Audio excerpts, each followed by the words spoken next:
in the dirt. Say it again, man, and that's a reverse. Never rehearse, jumping in first. Call up the nurse, put the beat in the hearse. This is absurd. Take the berserk. Don't get on the tracks, man, and they better swerve. Don't got a nerve. Go, video number 2. How to prevent a low customer satisfaction rating on your Facebook page. So typically what we see that causes a low satisfaction rating are 2 factors. The first one is shipping time. That's the biggest issue that dropshippers face.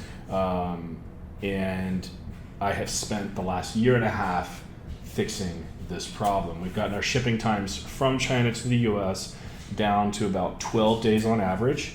It's actually 7 to 12 days. It depends on the type of the product, the shipping line that we use. We do have access to special lines, and we're actually creating our own Titan line, which is going to be really exciting, something that I'm going to be making available to everybody very soon.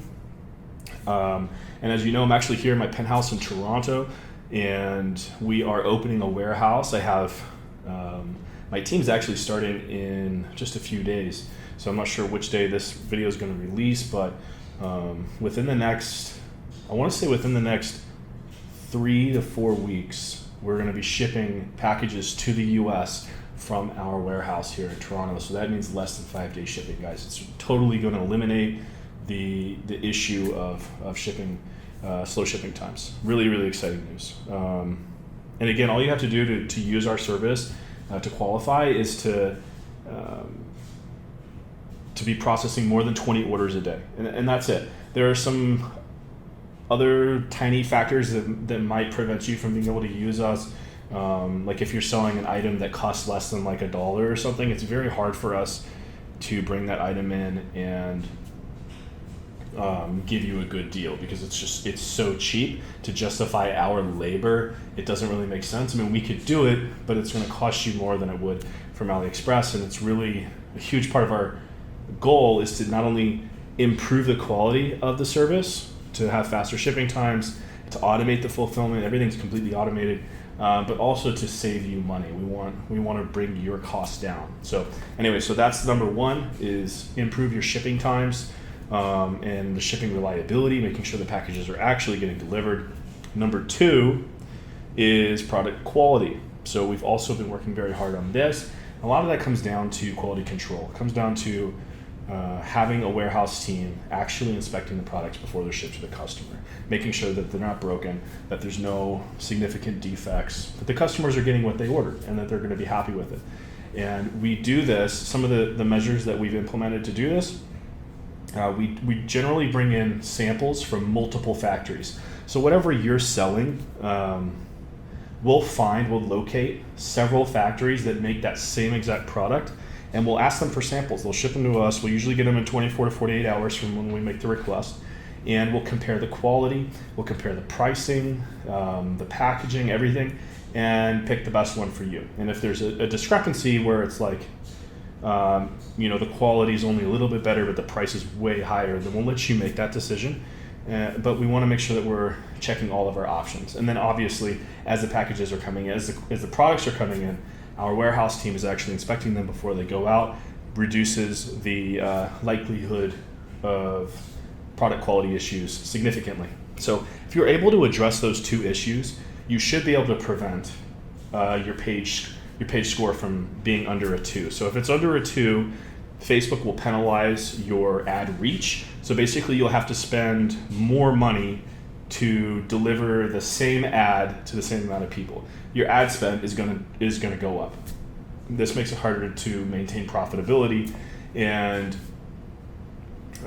you need to stay above a 2 if you want to take this business seriously. If you go below a 1, Facebook will actually ban your page, and you won't be able to run any ads to that page. You also recently what they started doing is the ban also applies to the URL, so you have to actually rebrand your entire store. So obviously, taking preventative measures is the best solution. You don't want to get yourself into a situation where you're trying to bring your score back up after it goes down. The third thing that I recommend you do is in your part of your email flow, the customer should receive an email around the time that they get the package, and this email should tell them that, or you could even put it in the confirmation email. It should alert them to the survey. So the way that the page score works is that Facebook obviously knows who's making the purchase because you're using a Facebook pixel, and the pixel is telling Facebook who's actually buying from your website. So people that actually complete the checkout process and they make a purchase on your website, they will receive a random survey from Facebook at like several weeks after they've made the purchase. They'll see something will pop up in their feed. It'll say, "Did you make a purchase from this website? And please, would you be willing to tell us about your experience?" And they're able to rate you, basically. There's no way to predict who gets this survey. There's no way to manipulate it.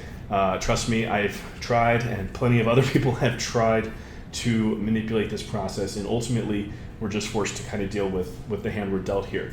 So if you are alerting the customers to the survey, then you're going to increase the likelihood that a satisfied customer is going to fill it out, because angry people are always going to leave a review, right? They're fired up.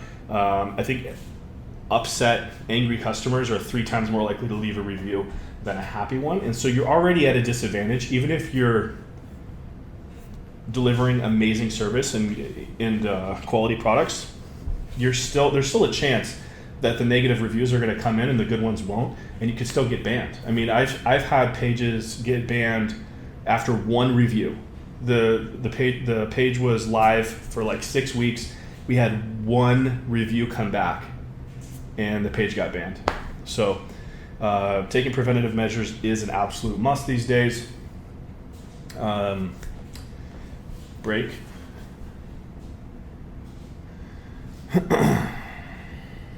Okay, continue. The 4th step in the preventative measure process is having an amazing customer service team. You need to be involved in this. I have made this mistake several times, unfortunately, and it has cost me a lot of money, where I've disconnected myself so far, I've removed myself so far from the customer service process that the team started to feel like they didn't have to try as hard. And if you're not managing your customer service team, you need to be doing weekly checkups. You need to be checking their responses, reading their emails. This honestly takes 5 to 10 minutes a day, 5 to 10 minutes a week. Okay, 1 day a week, get in there, spend 10 minutes reading some emails, and send your customer service manager basically a report on how well they're doing. And if you haven't been involved in that process for some time, I think you'll be very surprised at how shitty of a job they're doing.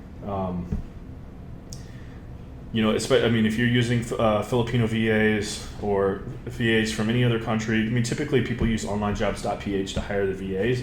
That's why I always say Filipinos, because that's the Filipino VA website. You can hire help for, $3-4 an hour. It's extremely cheap labor, but you get what you pay for too. Okay, these people don't really care about your business. They're most likely just going to be copy pasting responses, whether or not they actually apply to the scenario. That's why you have to be very strict with your customer service teams. And actually, my company is actually bringing all of our customer service in-house. We're going to be handling all of our customer service at our Toronto office, and I fully expect it to basically pay for itself in the reduction of chargebacks and disputes, and also a higher quality customer experience. So a little story here. My first 9 months in the business, I did everything myself. I was doing all the product research. I was launching ads. I was building the store. I was doing all the customer service myself, all the scaling, everything I was doing myself. And I was answering 200-300 emails a day on top of running the business. And I think in my first 9 months, I had 1 chargeback. And we're talking several million in revenue in the first 9 months. And at that point, at the 9-month mark is when I started to scale, and I was doing more than $1 million a month. And it got to the point where I just honestly didn't have the time to do it anymore. And so I had to start hiring. And but I had grown so bitter towards the customer service process at that point. Like, I just started to despise the experience so much of actually having to answer these emails that I distanced myself. It was like an overcorrection. I distanced myself too far from the process, and it caused, there's an equal and opposite reaction, right? Like, so If I'm super involved and it's amazing, and then I'm super disconnected, then guess what? The quality is going to drop significantly. The chargebacks are going to fly through the roof. And so it's about that balancing act. You want to be involved enough that your business is running smoothly, you're not losing too much on the refunds and the chargebacks. If you have a good customer service team, chances are you can solve whatever problem the customer had before they get the review on Facebook. So that is step number 4. And step number 5 is a good return policy. So we've experimented with a lot of different policies. The best one, we don't make our customers, sorry, I worded that correctly. We do make our customers pay for return shipping. I think that's pretty standard in the industry of drop shipping. If a customer wants to make a return, they have to ship it back. But there's a difference of opinion on whether or not they should ship it back to China, basically back where it came from. And this is pretty unreasonable thing to expect. I mean, it's fair, but the customer is very likely to get pissed off, and in this situation, they're definitely going to leave you a bad review. You're going to end up with more chargebacks. So we usually have I have my students set up a digital mailbox in the U.S. The customer, if they're willing, usually it's about 1/3 of the customers that want a refund will actually go through the return process. It's usually too much of a hassle to actually package it back up and ship it somewhere. So usually about 1/3 of the people interested in a return will actually ship it back. So you want to have an address in the US that they can ship it to, and then you just tell the digital mailbox people, I usually just tell them to recycle it, but now we're having all of our returns come to our Toronto warehouse, so we don't have to pay for that digital mailbox anymore, the recycling fees, and we get to reuse those products, right? It's a win-win. And so our Titan 3PL clients will be able to do the same thing. All the returns can be shipped to the Toronto warehouse, and again, saving you guys money and making your business more convenient and easy to operate. So those are the 5 steps of preventing a low customer satisfaction score on Facebook. And in the next video, we'll go through how to deal with, once you've been banned, what are the steps you have to go through in order to basically get your business back on track, because this is something that just happens, and you need to be, most importantly, mentally prepared for the process that you have to go through in order to continue operating. So that's video number 2, and I'm gonna go hit the gym, and I'll see you in the next video, guys. Yeah.